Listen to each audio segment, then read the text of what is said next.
Assalamualaikum warahmatullahi wabarakatuh. Ini merupakan template jurnal El-Tawalib, Fakultas Syariah dan Ilmu Hukum UIN Syekh Ali Hasan Ahmad Ad-Dari Padang Selimpuan. Jadi, selamat menyaksikan.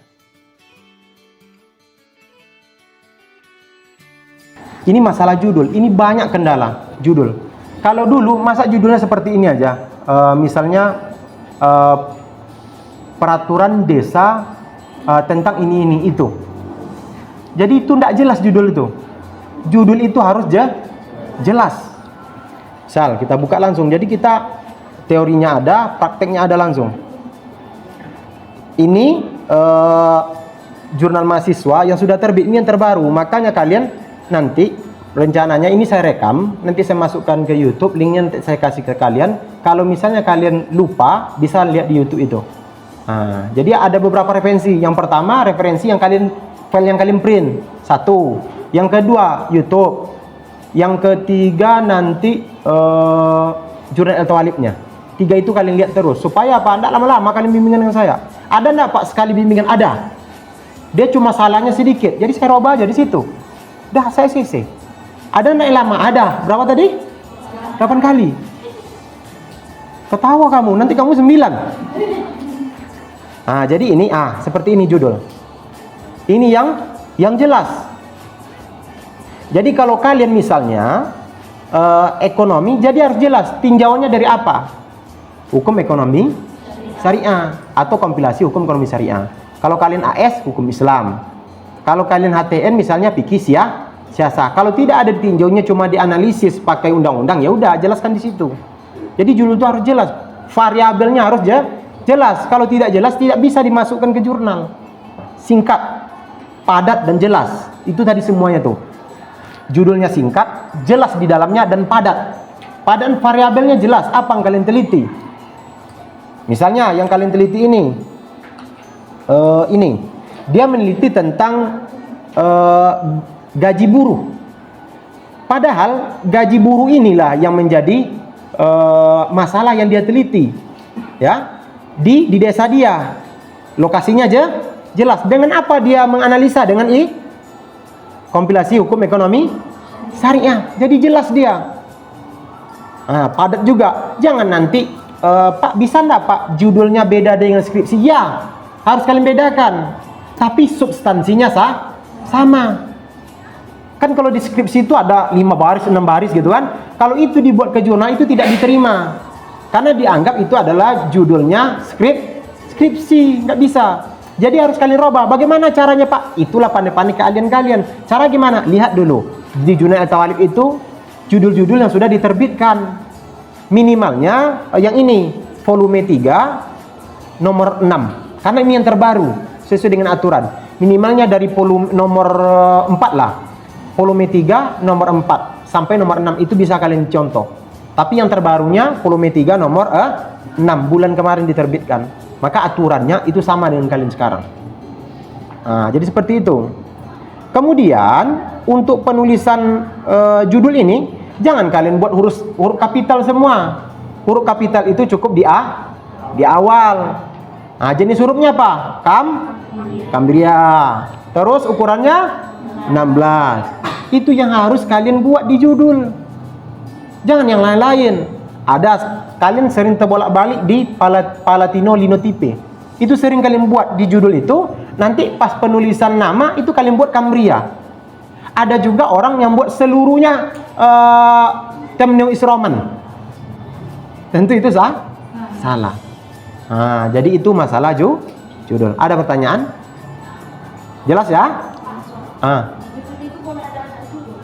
Apa? Boleh. Apakah dalam kurung? Boleh, anak judul itu. Tapi tidak panjang judulnya. Kemudian masuk kita ke nama penulis. Nama penulis ini nih yang sering kalian salah itu. Palatino Linotype. Formnya 14, huruf di awal kapital. Kemudian email penulis, Palatino juga, tapi formnya 11. Email yang aktif. Kemudian kan setelah itu ada nama kampus itu. Nama kampus itu Cambria, formnya 12. Jangan diitalikan ya, jangan dimerengkan. UIN Syekh Ali Hasan Ahmad Ad-Dari. Ad-Darinya juga terjadi khilafiyah di kalian. A besar, D kecil, strip, D besar, dari. A kecil, R kecil, Y. Itu salah. Ad-dari itu sambung semuanya, nggak ada stripnya. Cuma A itu besar, ad-dari, Y belakang. Supaya nanti kita nggak ngoreksi itu lagi. Oke. Nah, abstrak ini banyak. Dulu tidak ada aturan abstrak itu harus 2 bahasa. Ternyata setelah untuk mengajukan akreditasi wajib 2 bahasa. Malah orang itu menganjurkan 3 bahasa Arab. Terus saya pikirlah wajah kalian kan. Betul, serius. Bahasa Inggris di atas, baru di bawahnya bahasa Indonesia. Kemudian tulisan abstrak itu di awalnya kapital, huruf kapital, huruf besar. Kemudian yang lainnya kecil. Kemudian di boldkan, kemudian italikkan, merengkan. Ya, kemudian baru masuk abstraknya. Nah, inilah yang sering terjadi permasalahan salah kalian menulis dalam abstrak. Abstrak itu isinya yang pertama itu adalah permasalahan, bukan rumusan masalah ya. Rumusan masalah itu isinya pertanyaan dari masalah. Yang disuruh itu adalah menulis permasalahannya. Misal, mana tadi? Ini, masalahnya apa? Gaji buruh. Kalau di rumusan masalah pasti ada pertanyaan, bagaimana aturan gaji buruh di desa ini. Kedua, bagaimana konsep itu? Itu pertanyaan rumusan masalah. Masalahnya apa? Permasalahan di dalam penelitian ini adalah gaji buruh di desa ini ditinjau dari kompilasi hukum ekonomi syariah. Itu masalah, bukan pertanyaan rumusan masalah. Itu banyak orang salah di situ. Nah, nanti bisa kalian lihat tulisan kalian mana yang betulnya.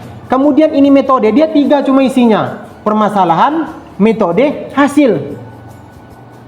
Metode itu tidak perlu kalian buat. Misalnya permasalahan dan penelitian ini ada begini ditinjau menurut kompilasi hukum ekonomi syariah. Tap di situ, ya. Jangan buat metode penelitian ini, tidak usah, langsung ke jenis. Di sini dia langsung mulainya.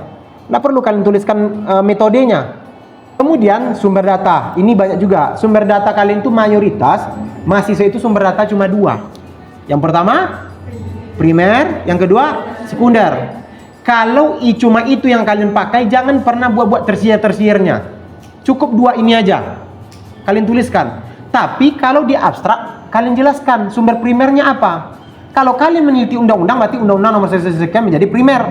Oke? Sekundernya apa? Buku, artikel jurnal, dokumen yang berkaitan dengan penelitian ini. Selesai sumber data kita.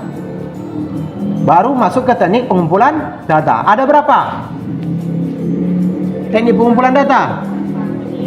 Observasi, wawancara, dokumentasi. Itu yang lapangan. Yang di pustaka menyesuaikan. Jangan salah-salah ambil kalian. Ada mahasiswa dia meneliti lapangan, teknik pengumpulan datanya pustaka. Ya, ada yang meneliti pustaka, teknik pengumpulan datanya wawancara. Tentu ini salah. Nah, kemudian teknik analisis data. Ini yang paling sering mahasiswa salah, teknik analisis data. Mayoritas kita, penelitian kalian itu deskriptif, kualitatif. Mendeskripsikan teori-teori yang ada. Itu mayoritas kalian.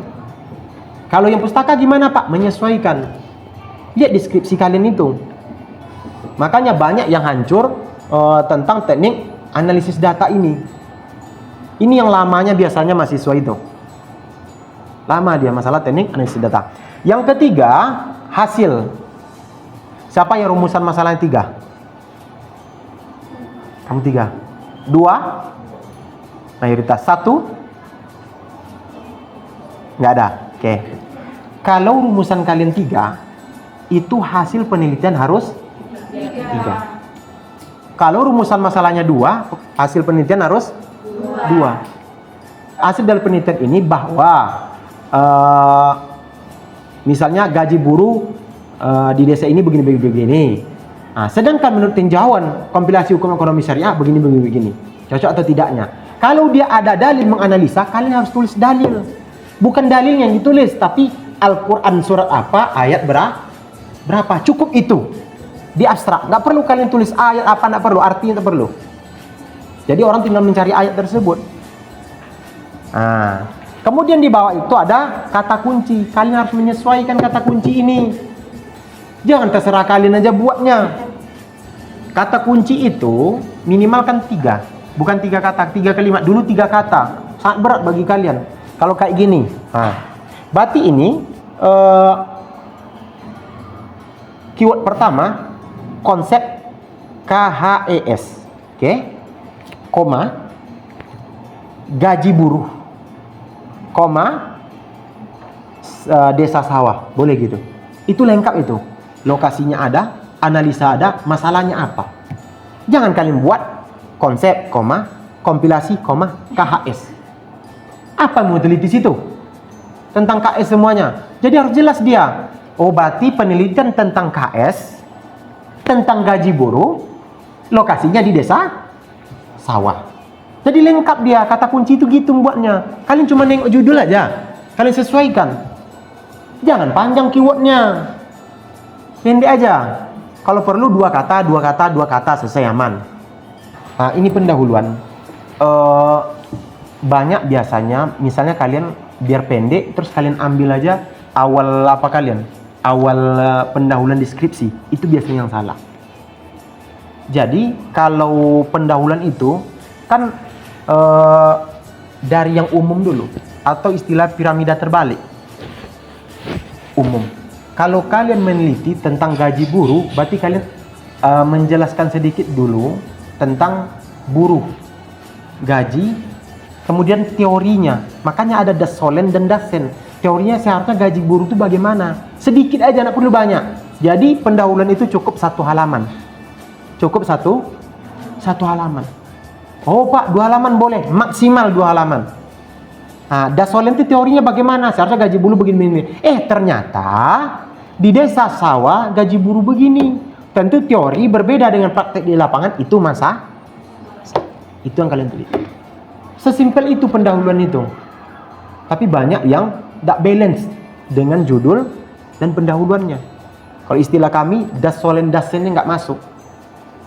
Ya, teori dulu, baru yang ada di lapangan. Apa masalahnya, itu yang kalian teliti. Itulah pendahuluan itu. Jadi orang penasaran mau membaca tulisan kalian. Nah, jadi seperti itu.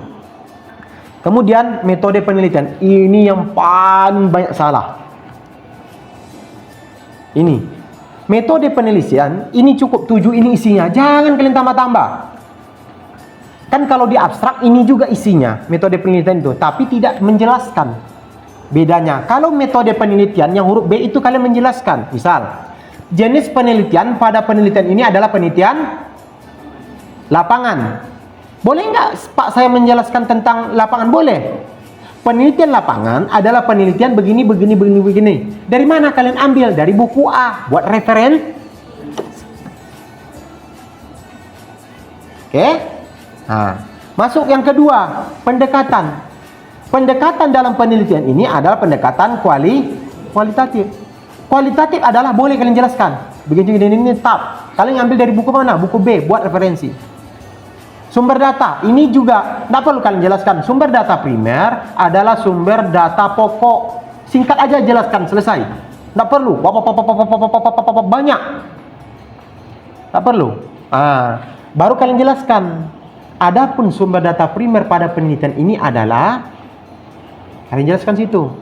Misalnya buruh yang tadi ya. Terus siapa kalian wawancarai lagi? Kepala desa dan lain sebagainya. Itu kalian buat. Sedangkan data sekundernya atau data pelengkap yaitu buku, artikel jurnal, dokumen yang berkaitan dengan penelitian ini. Selesai. Tentang sumber data. Kemudian masuk ke teknik pengumpulan data yang tadi. Observasi, wawancara, dokumentasi. Boleh nggak kami menjelaskan itu Pak? Boleh, tapi sedikit aja. Kemudian teknik analisa data. Ini juga banyak yang terjadi permasalahan. Sama dengan yang di atas tadi. Kalau lapangan itu mayoritas deskriptif, kualitatif. Kalian jelaskan sedikit. Selesai. Kemudian permasalahan, ditanya lagi permasalahan kan? Kalau di abstrak, dia ditanya di awal. Kalau di metode penelitian itu di akhir. Sebelum lokasi penelitian. Pak, bagaimana kalau saya penelitiannya pustaka? Nggak usah dituliskan lokasi. Ini hanya untuk, Pak, bagaimana Pak kalau permasalahan itu, misalkan ada permasalahan penelitian ini adalah bagaimana gaji buruh di desa ini. Kan udah jelas di permasalahan itu lokasinya. Nggak perlu kalian tulis lokasi lagi di bawah. Kalau di judul di permasalahan itu belum kalian tuliskan lokasi, maka di bawah itu dituliskan lokasi. Selanjutnya ada pembahasan hasil penelitian. Ini ingat kalian. Di C itu kan pembahasan dan hasil penelitian, bukan hasil penelitian aja. Maka kalian harus ada pembahasan dulu mengenai teori yang apa yang kalian teliti. Kalau masalah gaji buruh tadi kalian harus jelaskan. Buruh itu apa, gaji itu gimana, undang-undangnya gimana, harus kalian jelaskan itu. Kan pembahasan dulu. Baru nanti hasil penelitian itulah menjelaskan rumusan masalah kalian secara gamblang, secara keseluruhan. Kalau di abstrak hanya singkat-singkat saja. Tapi kalau di dalam pembahasan hasil penelitian ini, itu kalian jelaskan secara keseluruhan tentang hasil penelitian kalian. Jangan sampai salah. Rumusan masalah kalian 3, berarti hasil penelitiannya 3. Kalau 2, 2. Jangan sampai salah. Ada enggak 1, Pak? Ada juga. Ada 2 atau 3 orang saya temukan. Mayoritas 2. Jadi jangan sampai salah. Di sini ini harus kalian runtutkan dulu. Teorinya begini, pembahasannya dulu kan. Baru nanti hasilnya begini. Disinilah kalau kalian ada menganalisa pakai dalil, baru kalian tuliskan di sini di hasil penelitian. Dalil Al-Qur'annya apa? Terjemahannya mana? Usahakan kalian pakai di Word itu yang Al-Quranul Karim, yang tulisan Arabnya. Jangan yang edit, karena edit tak terdetek di saya di komputer itu. Jadi seperti itu. Nanti tak terdetek, dia hanya simbol muncul. Kalau simbol muncul saya nggak bisa periksa. Kemudian ini kesimpulan. Jangan kalian mengisi kesimpulan tuh langsung aja. Hasil penelitian ini begini, jangan. Atau kesimpulan begini, jangan. Buat dulu pengantarnya. Jadi nanti kalian jangan buat ya kesimpulan misalnya 1, 2, jangan. Kalian buat dalam bentuk paragraf. Ternyata itu di dalam aturan itu nilainya rendah. Jadi lebih buat paragraf. Misalnya artikel ini dapat disimpulkan bahwa gaji buruh di desa ini begini. Paragraf kedua, sedangkan ditinjau dari kompilasi hukum ekonomi Islam seharusnya begini, maka dia telah melanggar ini. Pak, bagaimana Pak kalau menganalisa dengan ayat Al-Quran? Sama dengan abstrak. Kalian tidak perlu menuliskan ayat Al-Quran. Yang kalian tulis cukup nama surah dengan ayat. Tak perlu panjang-panjang di kesimpulan ini. Kemudian nanti kan A, B, C itu kalian satukan aja ke atas terus. Jangan ada misalnya kesimpulan di halaman berikut nggak ada lagi itu ternyata. Kalian satukan aja dengan C. Ya? Seperti itu. Jadi nanti D kesimpulan satukan aja. Kemudian ini banyak yang salah. Siapa yang pakai Zotero di sini? Mendeley? Dia harus pakai itu ya. Kalau nggak Zotero, Mendeley. Pak, saya nggak bisa Pak. Cari kawan yang bisa. Pakai Zotero menilai tidak memakai halaman. Ini sekarang sering muncul di referensi itu ada halamannya. Padahal di dalam aturan tidak boleh pakai halaman. Tidak boleh kalian hapus manual. Kalau kalian hapus manual di apa itu? Di referensi di Word kalian itu tak terdetek ke citasi dosen. Rugi dosen tersebut. Kalian sudah capek-capek nggak terdetek dosennya. Jadi caranya nanti kalau Zotero, saya menilai nggak pernah saya buka. Ini kalau di Zotero itu ini harus kalian hapus. Pek ini. Ini kan artikel ini, jurnal ini. Pek ini harus kalian kosongkan. Baru nanti dia tidak akan muncul di referensi. Di daftar pustaka nggak akan muncul dia. Kalau ini ada, dia akan muncul. Paham? Kalau kalian tidak paham Zotero, maka cari orang yang paham. Karena memang harus pakai Zotero supaya citasi dosen itu terdetek. Susah nak Zotero itu Pak? Enggak. Lebih susah Mendeley lagi. Kalau kalian Mendeley silakan. Kalau kalian paham. Tapi kok nggak paham, saya sarankan Zotero. Kemudian ini harus kalian bedakan referensi. Referensi itu tulisannya R-nya aja besar ya.